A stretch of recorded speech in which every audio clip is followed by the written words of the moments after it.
Welcome to the EVS class, students.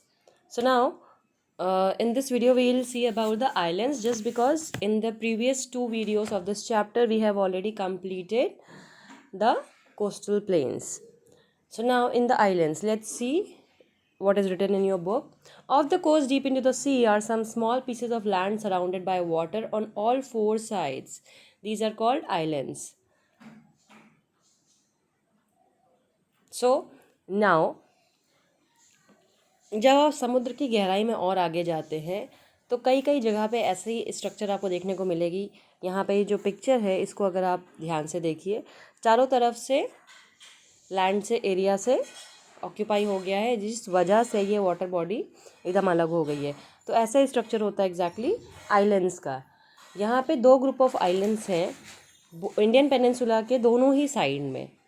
आप अगर अपना मैप रिकॉल करेंगे, स्पेशली यहाँ देखिए, एक यहाँ पे है अंडमान एंड निकोबार और एक है लक्षद्वीप।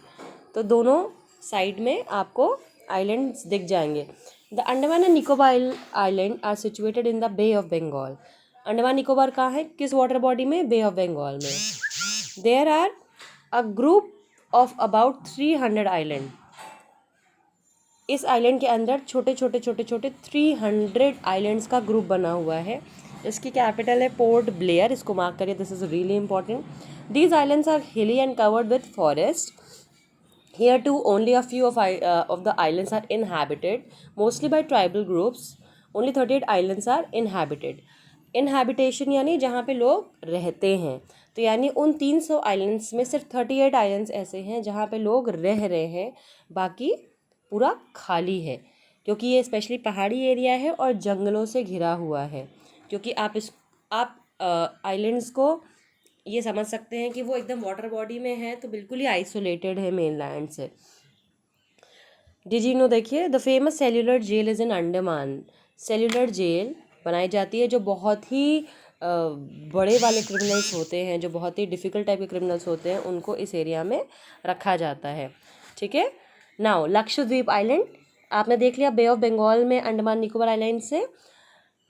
लक्षद्वीप आइलैंड्स कहाँ हैं? They are situated in the Arabian sea. तो ये एकदम दूसरे वाटर बॉडी में है, to the west of Kerala.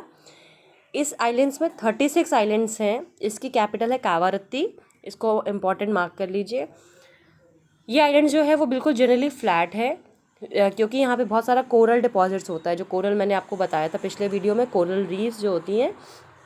लेकिन इस 36 आइलैंड्स में भी सारे इनहैबिटेशन नहीं हैं, सब में सिर्फ 11 ही आइलैंड्स ऐसे हैं जिसमें लोग रहते हैं। जीडीनो में देखिए कोरल्स के बारे में लिखा है, corals are tiny sea creatures with a hard body covering. और इवन आपने घर में भी देखा होगा, वाइट कलर के शेल्स फॉर्म में आप लोग देखते हैं। बहुत पुराने घरों में ये पाया जाता था, लोग सजाने के लिए यूज़ करते थे।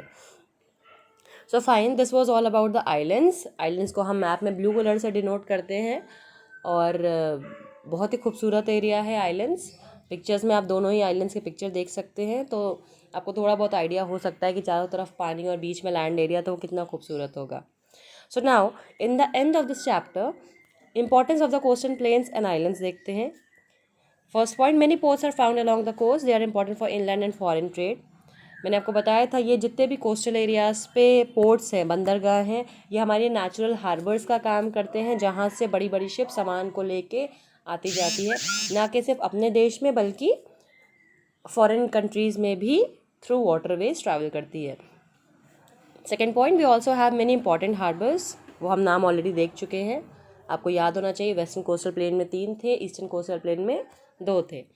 Many of the seaside towns are popularly holiday and tourist destinations. Of course, this is a beautiful area, so many of the people do try to go for the tourism in these places. Fishing is an important occupation, क्योंकि ये water body से लगे हुए हैं areas और उन्हीं के अंदर हैं, तो यहाँ पे फिशिंग इनका सबसे महत्वपूर्ण व्यवसाय है। A variety of crops such as rice, coconut and rubber are grown here.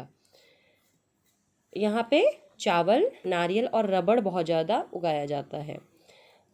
और आइलैंड्स जो है ये पॉपुलर टूरिस्ट अट्रैक्शंस है। Of course people wanted to move to the water body area, specially islands. So यहाँ पे बहुत ज़्यादा tourism है। Now let us see the climate. The coastal plains have moderate climate. Moderate climate यानी not too hot nor neither too hot nor very cold. As they are so close to the sea, the days are warm and humid and nights generally cool as the sea breeze blows towards the land at night. क्योंकि ये पानी के area के पास है तो यहाँ पे दिन में जो होती है वो गर्मी होती है और चिपचिप होती है. ह्यूमिड यानी जो हवा ऐसी हो जिसमें बहुत सारा पानी का इनटेक हो, मॉइस्चर बहुत हो. और रात में यहाँ पे ठंडा हो जाता है क्योंकि सी ब्रीज चलती है. बच्चों, जब हम समुद्री पवनों की बात करते हैं, समुद्री हवाओं की बात करते हैं, तो वहाँ पे ना एयर वर्ड यूज़ करते हैं ना विंड यूज़ करते हैं, वहाँ पे यूज़ करते हैं सी ब्रीज. ये एक ज्योग्राफिकल टर्म है, इसलिए इसको दिमाग में रखिएगा. जब भी आप कभी भी किसी को ये बता रहे हैं कि समुद्र से हवाएं चल रही हैं तो आप उसको क्या बोलेंगे? The sea breeze is flowing. Understood?